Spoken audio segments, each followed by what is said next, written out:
ciidanka sharafta leh mujaahidiinta ah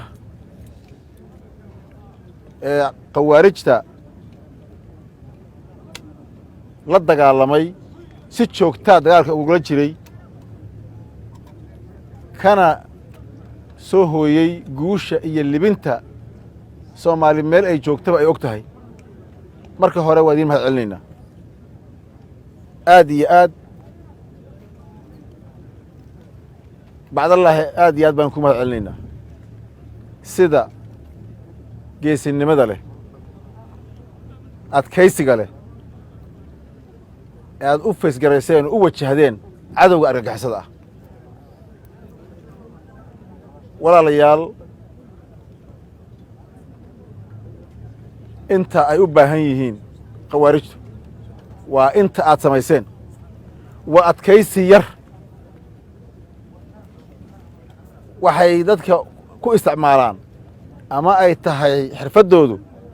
waa intay dadka cabsi geliyaan oo ay been ku baqdin geliyaan intaas intii diidday ee xagga iska dhigtay ee la xisaabtantay ee weerartay ee hadday weerar ku yimaadeenna la xisaabtamay intaasay u baahnaayeen aad iyo aad iyo aad baan meel aan joognaba inkuguna ducaynaynaa ummadda Soomaaliyeed guud ahaan inkugu ducaynaysaa gaar ahaan reer galmudug inkugu ducaynayaan walaalayaal sida aad garateen cadowga argagixisada ah hooyooyinkeen bay dullaysteen aabbayaasheenay dullaysteen waxa maanta naga maqani cid ay ka maqan yihiin ma jirto maxaa yeelay waxa ay samaynayaan oo saacad walba dadka la kor taagan yihiin oo ay dadkeena la kor taagan yihiin waa inay dadkeenna waalidkiina dhalay ay dhibaato joogtaa ku hayaan mid ay dilaan mid ay dhacaan mid ay xorriyadda ka qaadaan mid ay ihaaneeyaan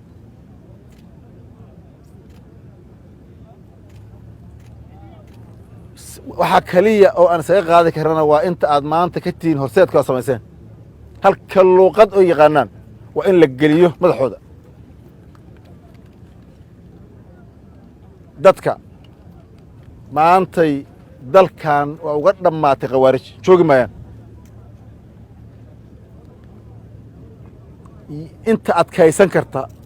ee raganimadeeda leh ee fahamkeeda leh ee diinteeda leh ee kalsoonideeda leh intaasaa taariikhdu xus doontaa maahana way baxayaan Soomaaliyana waa uga dhammaatay waa loo soo jeestay waa lagu maanta waa dhammaatay waxay been ku soo noolaa kareen iyo waxay soo argagixi kareen waa soo dhammaatay wax hadda ay samaynayaan waa rafasho waxaan sameeya bal si un wax idinkaga haraan kana hari mayso waan hubnaa biidni illaahi tacaala waa uga dhammaatay Soomaaliya khawaarij